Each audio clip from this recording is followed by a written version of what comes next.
السلام عليكم ورحمة الله تعالى وبركاته. إن الحمد لله الأكرم الذي خلق الإنسان وكرم وعلمه من البيان ما لم يعلم، فسبحان الذي لا يحصى امتنانه باللسان ولا بالقلم. نشهد أن لا إله إلا الله وأن محمدا عبد الله ورسوله. أما بعد فقد قال الله تعالى في كلامه المجيد وفي فرقانه الحميد. أعوذ بالله من الشيطان الرجيم. بسم الله الرحمن الرحيم. إنا أنزلنا إليك الكتاب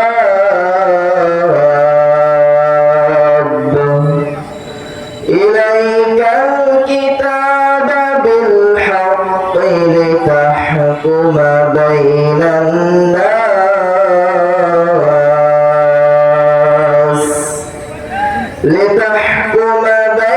الناس بما أراك الله،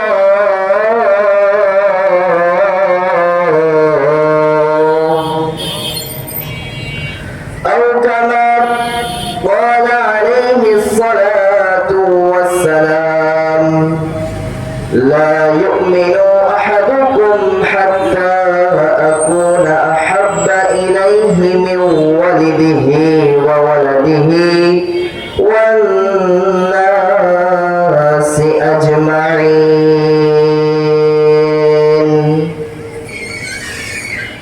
ইমানের পথে অবিচল থেকে আমার মরণ যেন হয়। ইমানের পথে অবিচল থেকে আমার মরণ যেন হয়। जिंदगी में बंदगी तो करना है, जिंदगी में बंदगी तो करना है, जिंदगी में बंदगी शर्मिंदा है, जिंदगी बंदगी शर्मिंदा है। बाजार से गुजर न हो, जिंदगी में बंदगी तो करना है, जिंदगी में बंदगी तो करना है, जिंदगी में बंदगी शर्मिंदा है, जिंदगी में बंदगी शर्मिंदा है। আলহামদুলিল্লাহ, সমস্ত প্রশংসা সমস্ত তারিফ একমাত্র আল্লাহ পাক রব্বুল আলামিনের জন্য। যে মহান পাক রব্বুল আলামিন দয়া করে মায়া করে মেহেরবানি করে আমাদের সকলকে বাংলা তাফসীরুল কুরআন মাহফিলে উপস্থিত হওয়ার তৌফিক দান করলেন। সে আল্লাহ তাআলার প্রতি আমরা সকলেই মন খুলে প্রাণ খুলে মনটাকে স্বতঃস্ফূর্ত করে সেই আল্লাহ পাকের দরবারে শুকরিয়া জ্ঞাপন করতেছি। সবাই আওয়াজ দিয়ে বলুন আলহামদুলিল্লাহ। নবী করিম সাল্লাল্লাহু আলাইহি ওয়াসাল্লামের প্রতি আমরা দরুদ পাঠ করি, যে নবী আমাদের কাছে কোরআন নামক একটা কিতাব নিয়ে এসে আমাদেরকে ধন্য করেছেন, যে নবী আমাদের কাছে কষ্ট করে ইসলামটাকে নিয়ে এসে আমাদের সামনে প্লেস করে আল্লাহর রাসূল আমাদেরকে আলোর দিশা দেখিয়ে দিয়েছেন, সেই আল্লাহর রাসূলের প্রতি আমরা সকলেই আমরা দরুদ পাঠ করি। সাইয়্যিদুনা মুহাম্মদ, সকলেই বলছি সাল্লাল্লাহু আলাইহি ওয়াসাল্লাম। সম্মানিত উপস্থিতি, আমি পবিত্র কোরআনুল কারীম থেকে একটি আয়াত তেলাওয়াত করেছি, একটি হাদিস তেলাওয়াত করেছি। আল্লাহ পাক আমাকে, আল্লাহ তার ছোট্ট গোলামকে যদি তৌফিক দান করে তাহলে কিছু কথা আপনাদের সামনে বলবো ইনশাআল্লাহ। ওয়া মা তাওফীকি ইল্লা বিল্লাহ। সম্মানিত উপস্থিতি, আল্লাহ রাব্বুল আলামিন কোরআনুল কারীমের মধ্যে বলেন, ইন্না আনজালনা ইলাইকাল কিতাবা বিল হাক্কি লিতাহকুমা বাইনান নাস লিতাহকুমা বাইনান নাস বিমা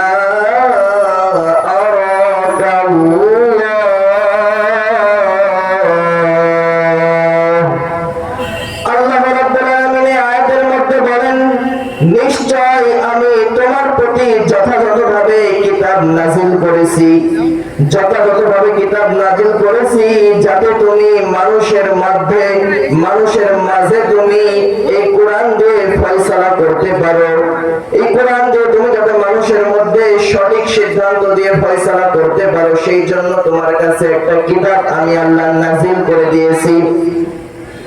সম্মানিত উপস্থিতি, আল্লাহ রাব্বুল আলামিন যেই রাসূলের প্রতি, যেই মায়ার রাসূলের প্রতি, হাবিবের প্রতি আল্লাহ রাব্বুল আলামিন একটা কিতাব নাযিল করেছে, এই কিতাবটা আমরা বাড়িতে বসে বসে এমনিতেই কষ্ট ছাড়াই আমরা এই কিতাবটা পেয়ে গেছি, যার কারণে এই কিতাবের যে কদর, এই কিতাবের যে মূল্য, এই কিতাবটা যে কত বড় একটা সম্পদ, আমরা কিন্তু এই কিতাবের কোনো কদর দিতে জানি না। তার কারণ এই কিতাবটা আমরা ঘরে ঘরে বসে বসে পেয়েছি। এই কিতাবটা পাওয়ার জন্য আমাদেরকে কোনো কষ্ট করতে হয় নাই, কিন্তু আল্লাহর নবী জনাবে মুহাম্মদুর রাসূলুল্লাহ সাল্লাল্লাহু আলাইহি ওয়াসাল্লাম তার উপর যখন কিতাবটা নাযিল হইতেছিল, আল্লাহর নবী জনাবে মুহাম্মদুর রাসূলুল্লাহ সাল্লাল্লাহু আলাইহি ওয়াসাল্লাম অনেক কষ্ট করেছিল।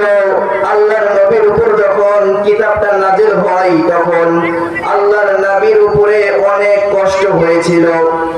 আবু বকর রাদিয়াল্লাহু তাআলা আনহু তার উরুর উপরে একদিন আমাদের নবী জনাবে মুহাম্মদুর রাসূলুল্লাহ সাল্লাল্লাহু আলাইহি ওয়াসাল্লাম মাথাটা লাগিয়ে একটু বিশ্রাম করতেছিল। এমন তো অবস্থায় আল্লাহর পক্ষ থেকে আল্লাহর কোরআনুল কারীমের কিছু আয়াত নাযিল হচ্ছিল আল্লাহর রাসূলের প্রতি। এমন তো অবস্থায় আবু বকর রাদিয়াল্লাহু তাআলা আনহুর পা মাটির মধ্যে দেবে যাচ্ছিল। চলাফেরা করুন, আপনি চলবেন, কিন্তু আপনাকে যখনই বলা হয় যে আপনি ইসলামটাকে টিকিয়ে রাখার জন্য আপনি কষ্ট করেন, আপনাকে জিহাদ করতে হবে, তখন আমরা এই কোরআন মানি না, তখন আমরা নিজের ইচ্ছা মতো জীবন বিধান চালু করতে শুরু করে দিই। এটা কিন্তু কোরআনের আইন নয়, এটা করলে কিন্তু আপনি আমি জান্নাতে যেতে পারবো না। আল্লাহ রাব্বুল আলামিন কোরআনুল কারীমের মধ্যে বলেছে, আপনারা সবাই জানেন, এই আয়াতটা আপনাদের সবার কাছে পরিচিত একটা আয়াত। এই আয়াত জানে না এমন কোন মানুষ মনে হয় না সমাজের মধ্যে, দুনিয়ার মধ্যে কেউ আছে। এই আয়াতটা হলো আল্লাহ রাব্বুল আলামিন বলেন, কুল্লু নাফসিন যায়িকাতুল মাউত, যাদের জীবন আছে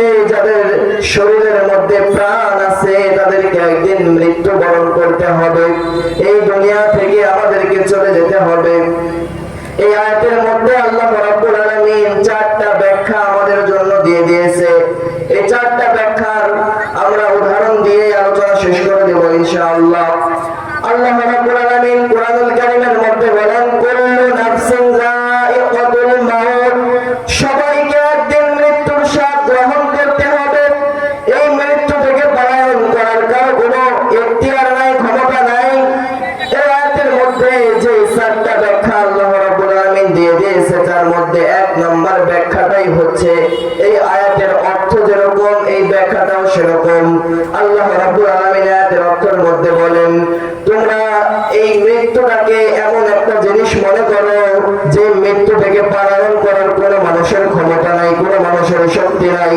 দুনিয়াতে এমন কোনো ঔষধ তৈরি হয় নাই, দুনিয়াতে এমন কোনো বিজ্ঞানীকে ঔষধ তৈরি করতে পারে নাই যে ওষুধ খেলে তুমি চিরকাল বেঁচে থাকবে, যে ওষুধটা তুমি প্রত্যেক দিন সময় মতো খেলে তোমার আর মরণ হবে না। তোমাকে তিনি সামনের দিকে তলোয়ার নিয়ে এগিয়ে যাচ্ছে।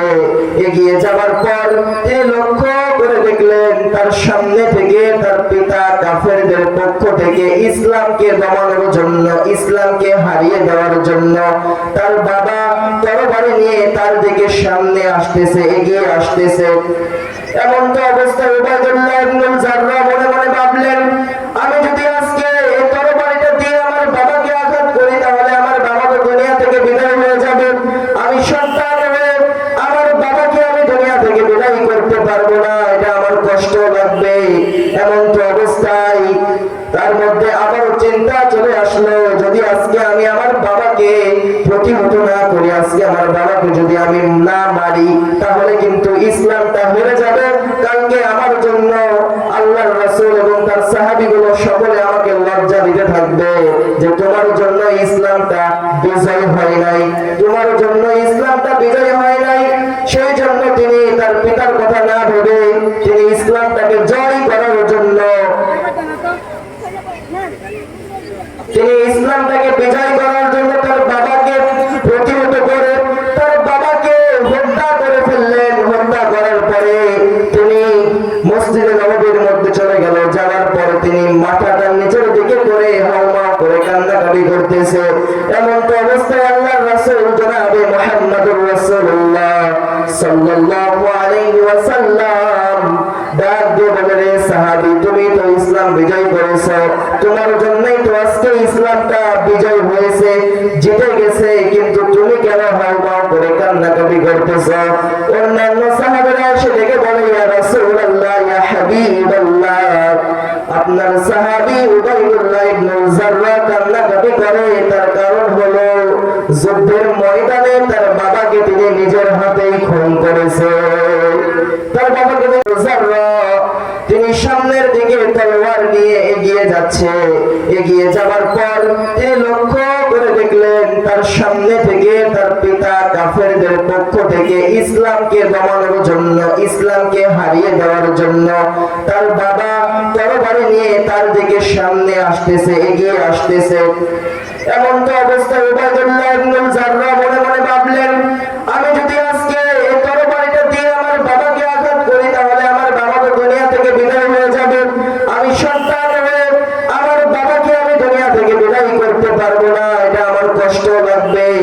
এমন তো অবস্থায় তার মধ্যে আবারও চিন্তা চলে আসলো, যদি আজকে আমি আমার বাবাকে প্রতিহত না করি, আজকে আমার বাবাকে যদি আমি না মারি তাহলে কিন্তু ইসলামটা হেরে যাবে।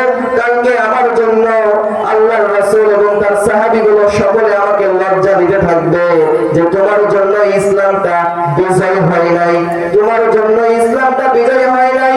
সেই জন্য তিনি তার পিতার কথা না ভেবে তিনি ইসলামটাকে জয় করার জন্য, তিনি ইসলামটাকে বিজয় করার জন্য তার বাবাকে প্রতিহত করে তার বাবাকে হত্যা করে ফেললেন। হত্যা করার পরে তিনি মসজিদে নববীর মধ্যে চলে গেল। যাওয়ার পরে তিনি মাথাটা নিচের দিকে করে হাওমা করে কান্নাকাটি করতেছে।